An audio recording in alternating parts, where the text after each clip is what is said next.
Recently, a friend of mine from the military, Eric, Eric's brother Paul, contacted me and reminded me about an event that took place just in the back end of our military base, which is in a very remote area, not that far from the Botswana border, many years ago. So I thought I'd relate the incident. Thanks, Paul. These are true tales of my African adventures. May this inspire you, deter you, caution you, and above all, entertain you. By the way, what happened is we were walking around looking for anything. We just looked. We walked in the bush. We normally had shorts on, and we were very often barefoot, and no shirt, and just soaking up the sun, and we walked everywhere and anywhere. That's what we did. It was wonderful. No fear of anything.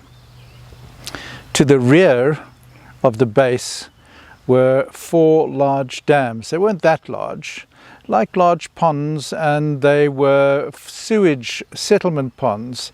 The sewage was processed, the raw sewage, and then it went into these settlement ponds and into the last one where the water was the purest.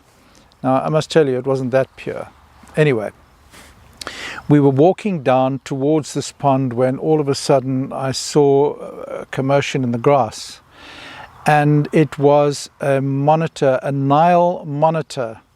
We call them, the local name there is a leguan or a leguan.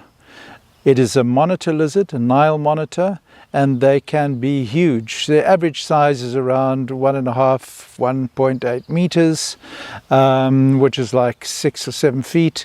And they can grow to 2.5, and I'm sure, we never measured this one, but I'm sure this one was over 2.5 meters. It was the largest one I had ever seen personally, and I had seen many hundreds of them, and this one was an absolute monster. Now, a creature this size, it looks like a Komodo dragon, except they're black and yellow. They have a long neck, an elongated head, very powerful jaws, huge muscular hind legs and strong forelegs. The muscles are incredibly strong, and long claws that they can rip and tear with. And the tail, which is extremely long, is longer than the length of the body about. And this thing was in the grass, and it was going to take off any minute, I knew, and I thought, I must catch this one. It's the largest one I've ever seen, and I would love to have him in our collection of wild lizards and other reptiles. So that's the way it is when you're young. You don't even have to be young. If you collect things, you collect them, whether it's stamps, snakes, lizards, or lions. If that's what you collect, that's what you want. So it took off. And I was quite fast.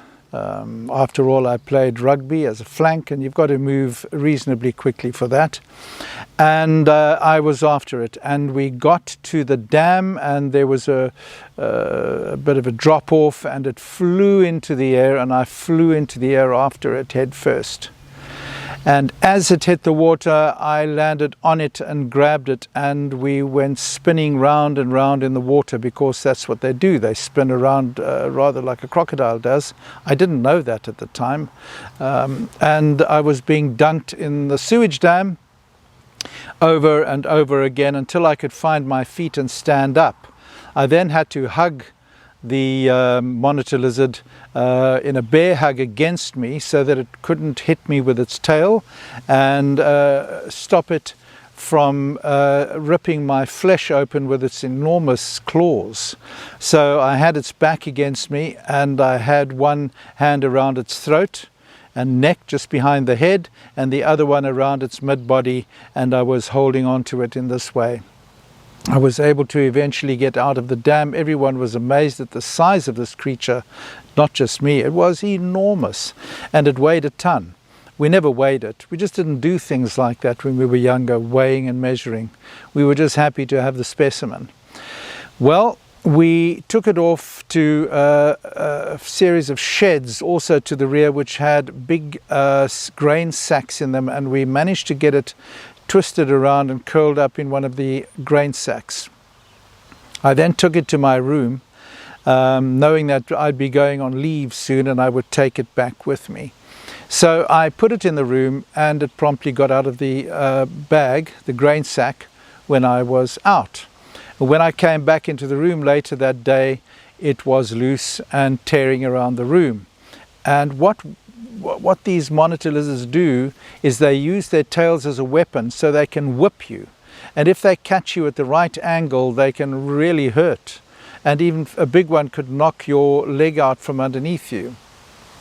So it was under my desk, and I approached it, and it let out one huge, enormous, well-aimed whip with its tail and knocked the table leg, the leg of my desk, right off, which was a bit awkward, because now I would have to get this fixed or else explain what happened.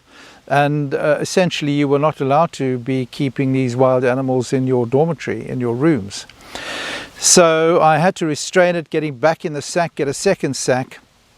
And during the night while I was sleeping, it broke out again, but it was rather cold, so he just stayed under the bed, which was the warmest option. And when I got up in the morning, there he was tearing around the room again, and I had to go through a second episode of capturing him. But we got the table leg fixed. I got some help from one of the maintenance fellows who was friendly and kind towards me. Fixed that up, got the monitor lizard into another bag, and on my weekend off I took him back down to Johannesburg to join our collection of other creatures, where he did very well. He was so big he would eat a whole chicken in one go, just like that. It was a wonderful creature, and I'm very pleased to have made acquaintance with it.